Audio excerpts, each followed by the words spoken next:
الرحمن الرحیم. یو کس د مسلې په باره کې تپوس کړل چې د اختر په ورځ باندې دا یو بل سره غاړه ملاول یا لاس ملاول آیا دا سنت دی یا واجب دی یا فرض دی؟ نو مسله دا ده چې یو کس د اختر نه مخکې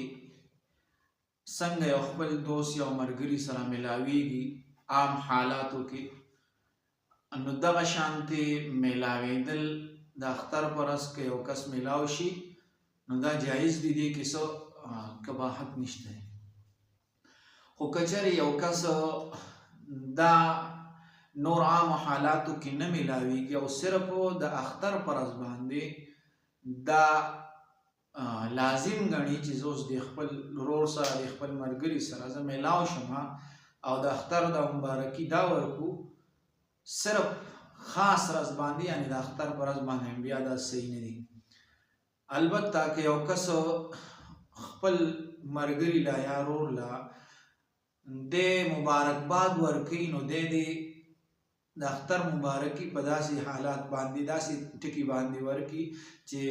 تقبل الله منا ومنکم، داسې قسم الفاظ دی یو بل ته ووایي، نو دا مستحب دي چې یو کس داسې الفاظ وایي. دا مسئله لیکلې ده فتاوی شامی کې دا مسئله داسې لیکلې شوې ده چې تاسو چې څنګه عام حالاتو کې یو بل سره ملاویږي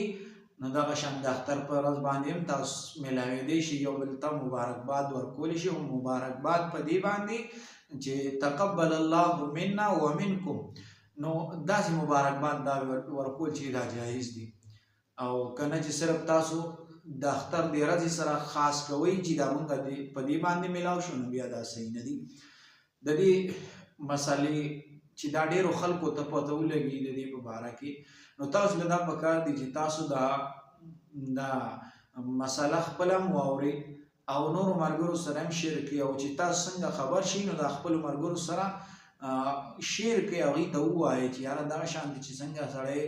عامو حالاتو کې ملاوېدی شي خپلو ملګرو سره، نو دغه شانتې د اختر په ورځ باندې هم ملاوېدل دا چې دا جایز دي. خو که چېرې په عامو حالاتو کې یو کس نشي ملاوېدی، نه ملاوېږي او صرف تعین د دغې ورځې کې چې دغې کې به زه ملګرو سره یا خپلو خپلوانو سره ګړه بړه کوم او مبارکباد به ورکوم، نو دا بیا صحیح نه دي.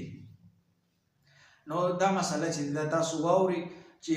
تاسو څومره دا مسله اورئ دومره به دا زیاتو خلکو ته رسي. نو که چېرې تاسو سره ټیم وي نو دا مسله خامخا اورئ، یو خو به تاسو ته دا پیدا وشي چې د دې نه به تاسو خبر شي، داسې مسلې نه به تاسو خبر شي، بل دا چې ستاسو علم کې به دا اضافه دا وشي. نو الله دې وکړي چې تاسو په دې باندې عمل وکړئ او نور ملګرو سره دا شیر کړئ. جزاکم الله.